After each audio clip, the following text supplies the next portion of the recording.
তো তাই মানে একদমই খুবই জেনুইনলি আমি নিজেও অপেক্ষা করতেছি বড় পর্দায় এই এক্সপিরিয়েন্সটা নেওয়ার জন্য আসলে। তো আশা করি দর্শকও এই এক্সপিরিয়েন্সটা নিয়ে মানে হতাশ হবেন না আর কি। ফ্যান্টাস্টিক।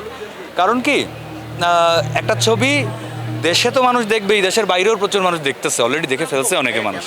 এবং এই দেখে ফেলাটা আমার কাছে মনে হয় একটা সিনেমা বা একটা আর্ট যখন সবাই দেখতে পারে, অডিয়েন্সের কাছে গিয়ে যখন পৌঁছায়, তখন সেটা আসলে একটা ভিন্ন মাত্রায় পৌঁছায় যায়, আর একটা ডাইমেনশন তৈরি হয়। সো ওইটাই 3 ডাইমেনশনের একটা ডাইমেনশন ক্রিয়েট হয়েছে। নাইস, ইন্টারেস্টিং লাগে, হোপফুল লাগে, অনেক বেশি হোপফুল লাগে যে ওকে ফাইন, তাহলে এটা যেহেতু এই প্র্যাকটিসটা শুরু হবে, আর সামনে তাহলে আরও অনেক ভালো ভালো কাজ আসার সম্ভাবনা তৈরি হয়।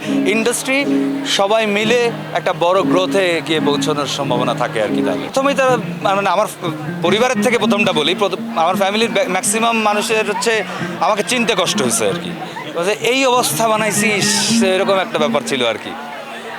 তো ওটা খুবই জেনারেল আর কি, খুবই জেনারেল। তবে আমি খুবই অ্যাপ্রিসিয়েশন পেয়েছি সবার কাছ থেকে।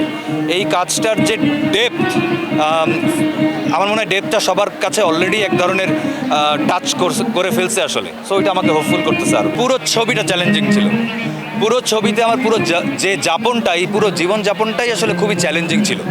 এবং যত অ্যাক্টিভিটিস আপনারা দেখবেন এই ছবিতে, এই অ্যাক্টিভিটিসগুলো আমার জীবনে প্রথম করা সবগুলো, এবং সবগুলোই আমার ওখানে শিখে তারপর করতে হয়েছে। আমি তো চাপ অনুভব করতেছি না। আমার মনে হয় যে বাংলাদেশে দর্শক এখনও সিনেমা দেখার জন্য মুখিয়ে আছে, এবং সেটার প্রমাণ আমরা গত 2 ঈদে পেয়ে গেছি আসলে।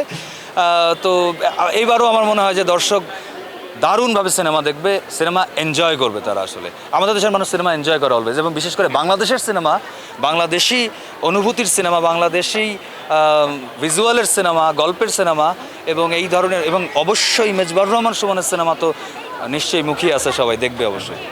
রোহিত একজন দর্শক হিসেবে আপনার জন্য সারা জীবনের একটা মানে লাইফ টাইম সিনেমা এক্সপিরিয়েন্স হয়ে যাবে, এবং এই সিনেমা এক্সপিরিয়েন্সটা একজন দর্শক হিসেবে আপনার মিস করা ঠিক হবে না।